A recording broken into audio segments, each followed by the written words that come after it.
Добре дошли в моя канал! Днес искам да ви запозная с рецептата за вкусен ябълков сладкиш с кисело мляко и зехтин. Първо трябва да обеля ябълки.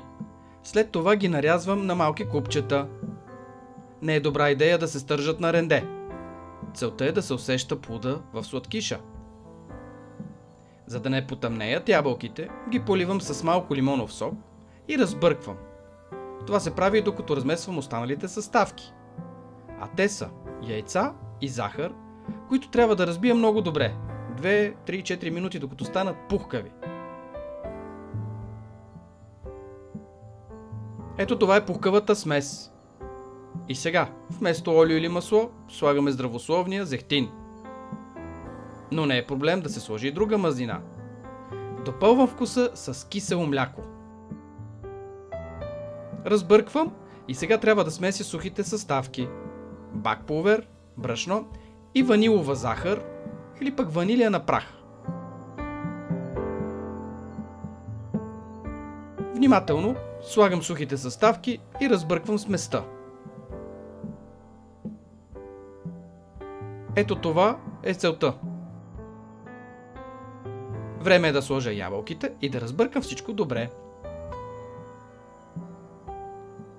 Можете да допълните вкуса с канела, джинджифил. И сега, една красива форма я намазвам с малко масло, за да бъде по-вкусна основата или по-скоро повърхността на сладкиша. Искам сладкиша да има форма на красива корона. Тавичката е 24 см. Може да се изпече и в правоъгълна, без значение е формата. Ето така. Върху сладкиша сега е много важно да се сложат парченца масло и да се поръсят с захар. При запичане тя се карамелизира и прави много специфична основа. Печем в предварително загрята фура на 170 градуса за 45 минути.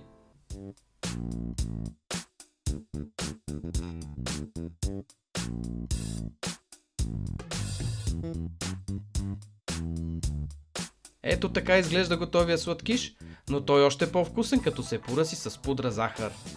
Вижте как изглежда! Желая ви добър апетит, да ви е сладко, а сега вижте и рецептата.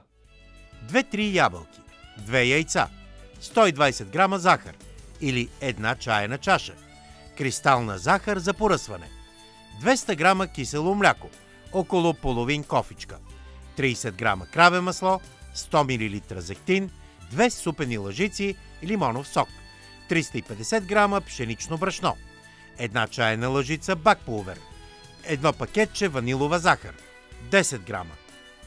Начин на приготвяне. Нарязваме почистените ябълки на купчета.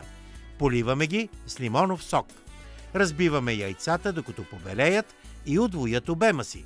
Постепенно прибавяме захарта. Наливаме зехтина, прибавяме киселото мляко. Разбъркваме. Смесваме брашното с бакпулвера и ваниловата захар.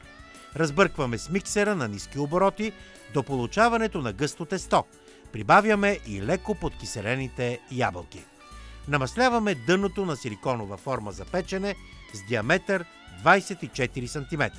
Изсипваме сместа, отгоре поставяме още краве масло, поръсваме с кристална захар.